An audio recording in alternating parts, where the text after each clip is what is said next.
Welcome to the T Simple Podcast. We focus on providing simple solutions in the classroom. I have a Detroiter. What up, Doe?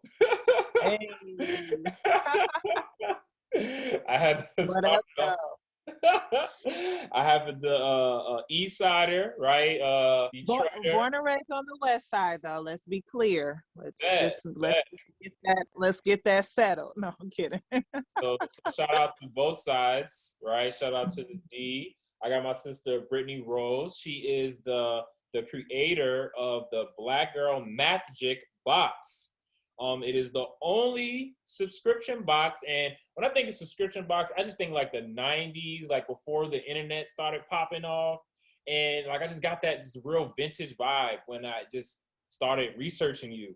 It is the only subscription box designed to increase math confidence, right? So we try to take away those math phobias that a lot of our people have that inherently are just there. We have to be honest about that. For girls who have anxiety between the grades 3 through 8 grade level, each month your girl receives a box containing real-world math lessons, activities, fun educational items, math affirmations. Yeah. What up, though? Thank you for having me. Man, so I said, let me tell you what I said. So I said Detroit is home of the people with the greatest minds. I would agree with that statement. And you are just an example of that. Thank you. Yeah, I don't know if you saw that MasterCard commercial that recently came out for Black History Month with Jennifer Hudson. No, I didn't. And they're featuring different Black women-owned businesses. It was like 3 or 4 businesses, Black women-owned businesses from Detroiters. There's so much pride there. And I'm happy that we're at a time where we're able to kind of shift this narrative around what it means to be from Detroit and what it means to live here. Absolutely. And I tell you, when they were trying to come in here and disenfranchise the people's vote, I was fighting. Like, I was pissed because I all this stuff about this amazing city, but you don't want to. You gonna come up in here and try to change, but you ain't living here. You ain't struggling here. You ain't spending money here. You talking about us, and then you want to come in here and try to change because we want Michigan to be better. I'm sorry. I know we get passionate. That's how Detroiters are. We get passionate. No, seriously. So it's a blessing to be able to run my business, entirely from the city of Detroit. Wow, I got nothing but love for you, Brittany. Thank you so much. So let's get into it. So Mathphobia, right? That is you talking about a pandemic. That is a pandemic within a pandemic. Kids being scared of numbers, kids being scared of science. A lot of us, including myself, we've had traumatic experiences with a subject. You understand what I mean? Yeah. And even when you are not as scared and you do get into it, there are tremendous obstacles that are in place of ensuring that a lot of people of color or culture are always minimized in this field we call science, STEM, or whatever. Correct. And it is just a blessing to have someone like you who's just literally just saying, forget all that. I understand the problem and I'm going to do it. I'm going to fix it and I'm going to do it my way. So where do you get that from? And what tips would you give to teachers who struggle just with understanding that concept of what that you figured out, I guess?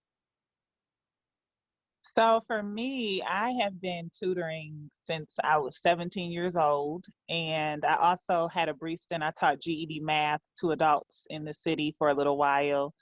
And I was raised by my mother's a retired principal. She was a principal in Detroit for almost 20 years. So education was just like a thing, it was just something that was very much valued in my household. And math rose to the top as my favorite subject as a kid. It was always something I really enjoyed and something I just had fun with.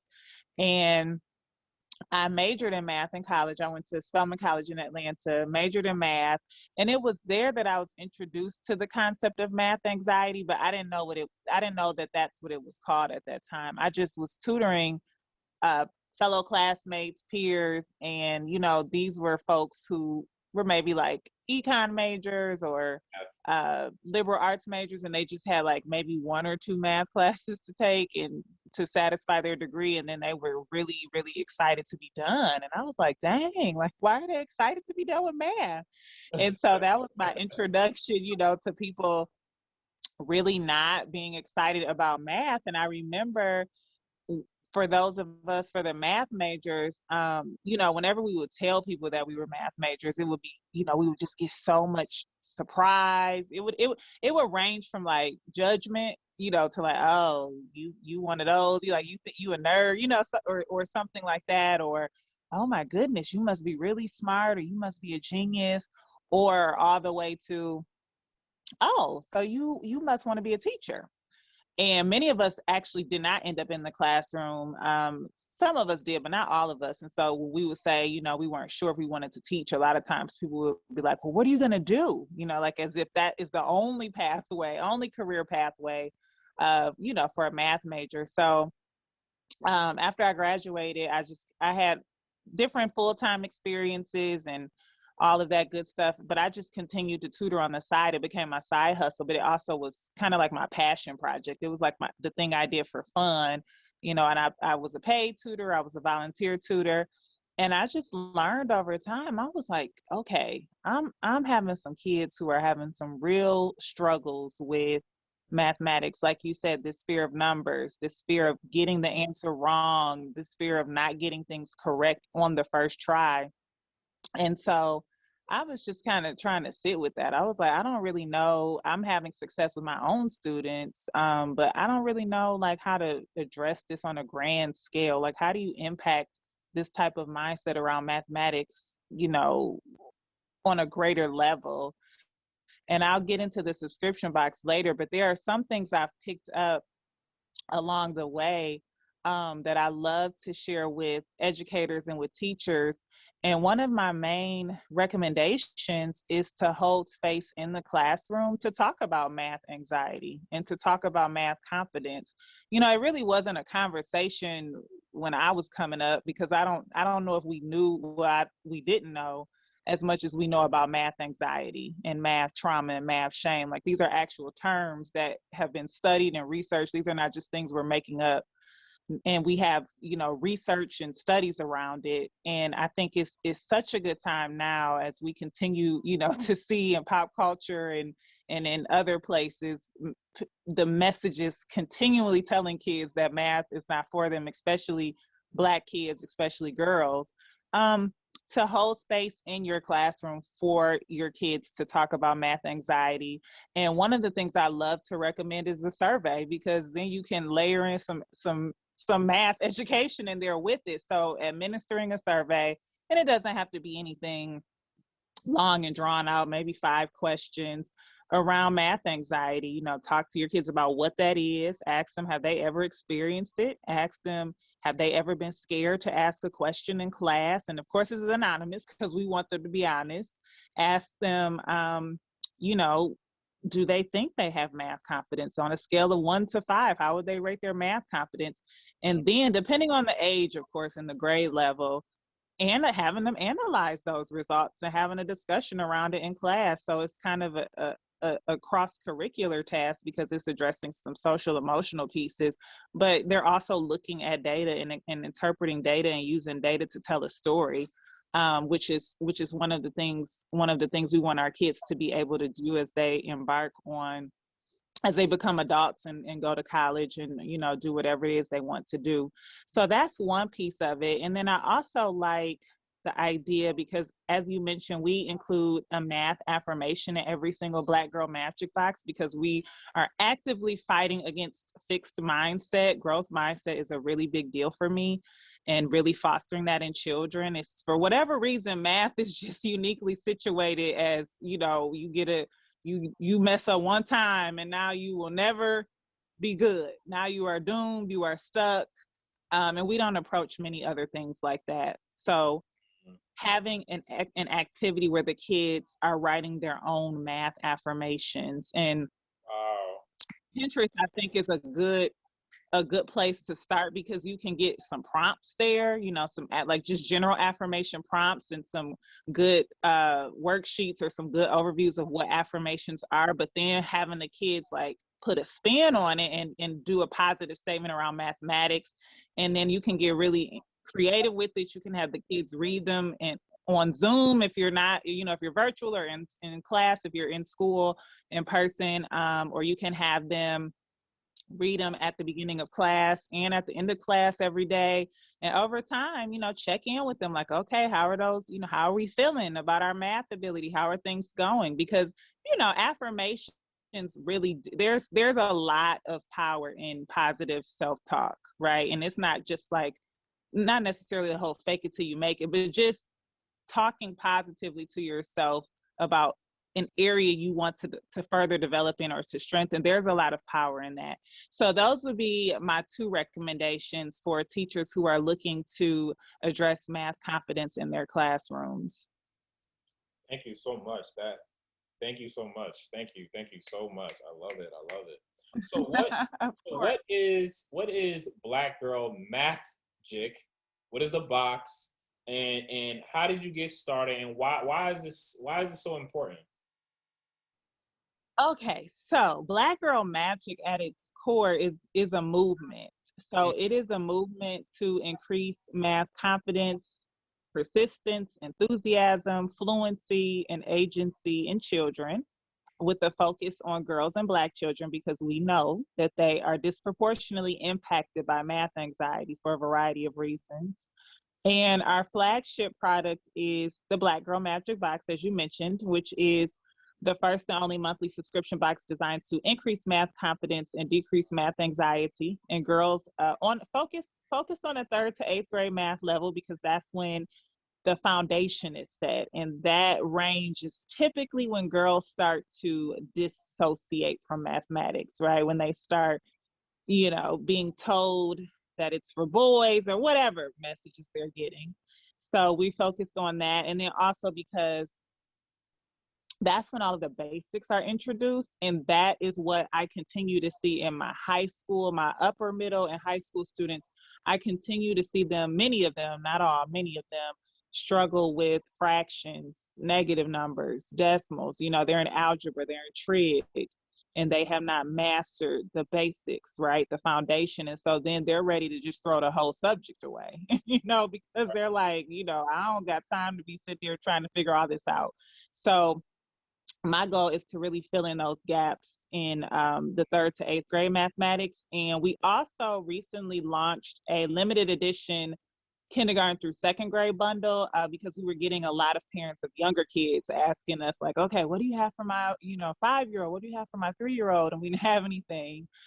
So we created a kindergarten through second grade bundle. That's not a subscription. It's just a one-time box.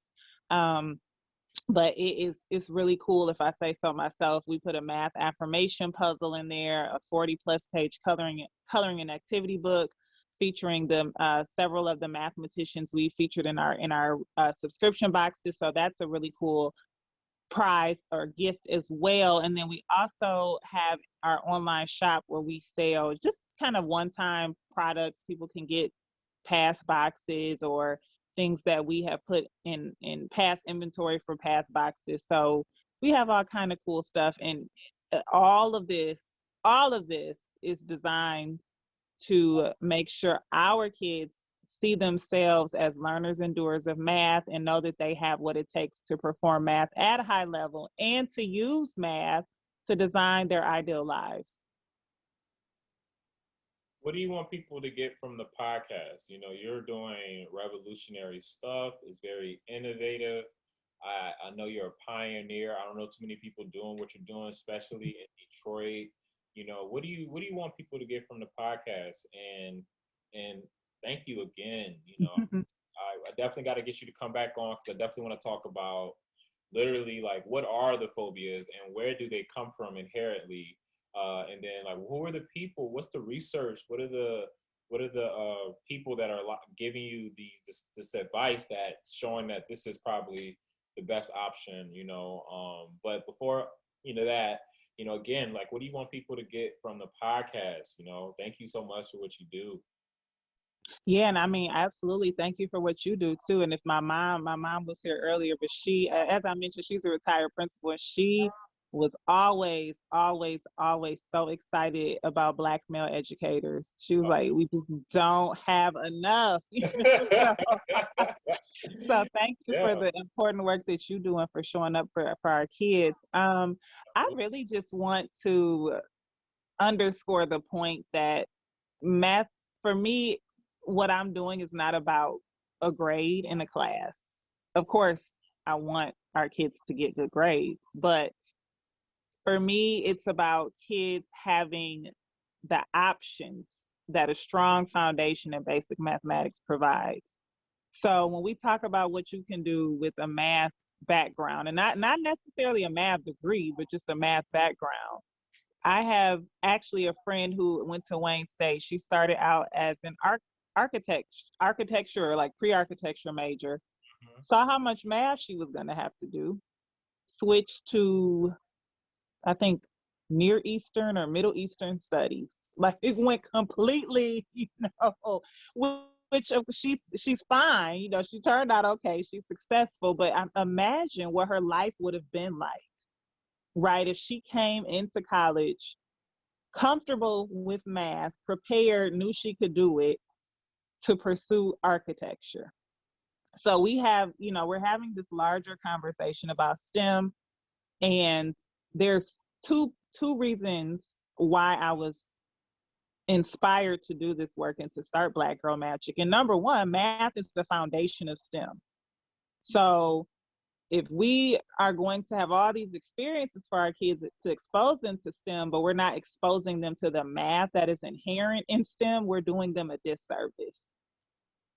Our kids, if they get so excited that they're like, all right, I'm gonna go to college and major in electrical engineering or biochemistry or physics, and they don't realize how much math is in all three of those things. I think physics is like, what, 85% math? We're going to lose them because we haven't set them up for success. So for me, it's for them having the basic skills to go on to algebra, which we still know is the gateway to higher level STEM, to be prepared to do what it is they want to do. And then we got some kids who are not into STEM. That's totally okay. But as I just mentioned, architecture, accounting, banking, finance, everybody talk about, where the money reside and securing the bag. Guess what? Numbers, folks.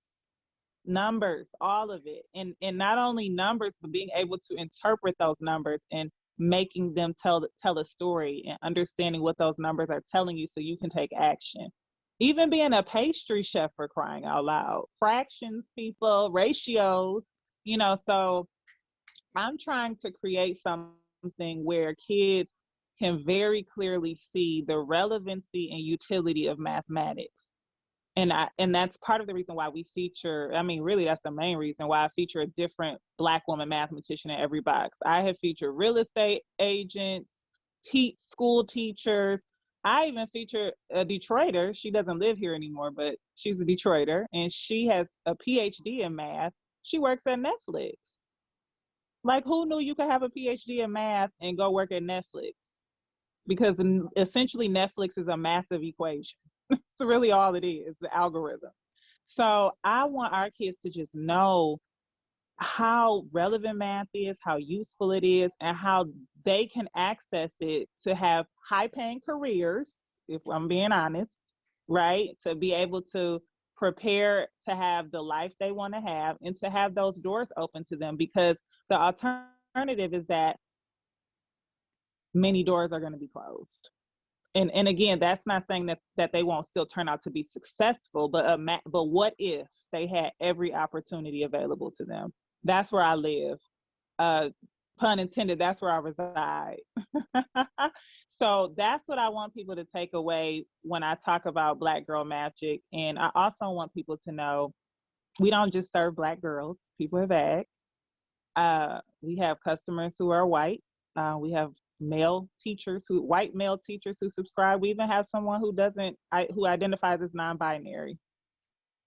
We have teachers who subscribe who don't have children. They just like what we're doing and actually use the boxes in their classroom and to supplement what they're doing with their students. So there's a wide variety of uses. I always say that Black girls are not the only people who need to know that Black girls can do math.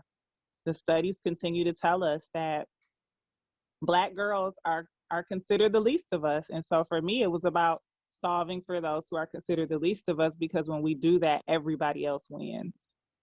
Everybody. So that's what I want people to take away. It's so much more to me than a grade on a test or a homework assignment. It's like people's lives. I want our kids to have every opportunity to live their best life, and math to me is a great way to do that. Master Simplicity, I got my sister Brittany Rhodes. She's coming through with the Blackgirlmathgicbox. And it's not just for girls. They got a variety of different people that are subscribing to this amazing thing. Where can they find you, and what do you got coming up, Brittany?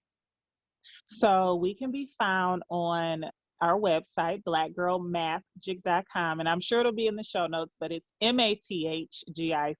So love a good pun over here.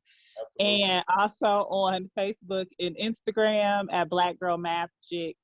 And then we're on Twitter at BLK Girl Mathgic, because Black Girl Mathgic is too long. So we are on all of, and we do. I always forget to mention we have a YouTube channel. We do unboxings of every single box on our YouTube channel. And what do we have coming up? We have a lot going on right now. We have people asking about a boy box, and that's something we had actually started trying to work on last year this time, but then of course the world as we know it changed. Right. So we had to shift our priorities a little bit. We're also working on some children's books around math confidence.